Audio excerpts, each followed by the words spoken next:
ഇപ്പോൾ ഈ സൈന്യത്തിന് കിട്ടിയ ഈ സിഗ്നൽ അത് വളരെ പ്രധാനമാണ്. അത് ഈ അർജുന്റെ ലോറി ആകണമേ എന്ന്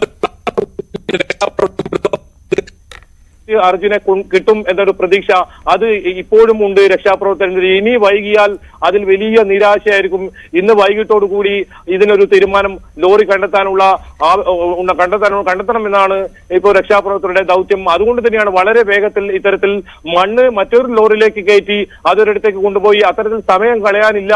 അതുകൊണ്ട് മണ്ണ് അവിടെ നിന്നും നീക്കി റോഡിലേക്ക് ഇടുന്ന ഒരു പ്രവൃത്തിയാണ് നടക്കുന്നത്. നമ്മൾ ഈ ദേശീയപാത, എനിക്ക് പിറകിൽ കാണുന്ന ഈ ദേശീയപാത വലിയ തോതിൽ ചെളിയും മണ്ണും നിറഞ്ഞ ഒരു പാതയായിരുന്നു. ഇവിടുത്തെ ചളിയും മണ്ണും നീക്കാനായിരുന്നു ഇവരുടെ ആദ്യ പരിഗണന ഉണ്ടായിരുന്നത്. അതുകൊണ്ട് തന്നെയാണ് വളരെ വൈകി ഈ അർജുൻ ഉണ്ടായി എന്ന് പറയുന്ന സ്ഥലത്തെ മണ്ണ് അത് റോഡിന് പുറത്തായി ലോറി പാർക്ക് ചെയ്ത സ്ഥലമായിരിക്കണം. അങ്ങനെയെങ്കിൽ ഒരു പക്ഷേ മണ്ണിടിച്ചിലിൽ ശക്തമായ മണ്ണ് വന്ന് ലോറി നിരങ്ങി ഈ GPS സംവിധാനത്തിൽ ലഭിച്ചെടുക്കുന്നു മുന്നോട്ടോ അല്ലെങ്കിൽ നേരെ എതിർവശത്തേക്കോ പോകാം.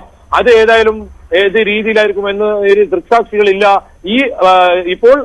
ഇപ്പോൾ ഈ സിഗ്നൽ കണ്ടതിന് തൊട്ട് സമീപത്ത് തന്നെയാണ് ഈ കട ഉണ്ടായിരുന്നത്. ആ കട പൂർണ്ണമായും ഇല്ലാതായിരിക്കുന്നു. അവരുടെ വീടുണ്ടായിരുന്നു, ആ വീട് പൂർണ്ണമായും ഇല്ലാതായിരിക്കുന്നു. ഒരു പക്ഷേ ഒരു ആശങ്കയുള്ളത് ഈ വീട്ടിൽ ഇത്തരത്തിൽ ലോഹ ഉപകരണങ്ങൾ ഉണ്ടെങ്കിൽ അത് GPS സിഗ്നൽ ഇതുപോലെ ലഭിക്കുമെന്നാണ് സൈനിക ഉദ്യോഗസ്ഥർ പറഞ്ഞത്.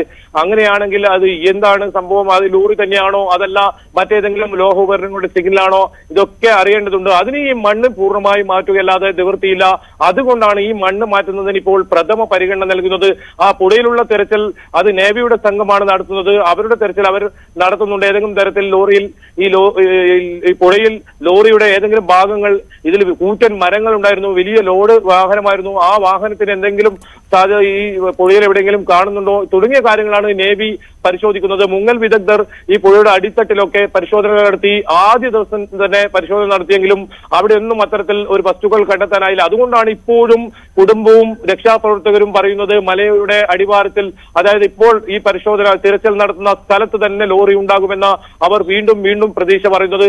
മന്ത്രി അവിടെ 90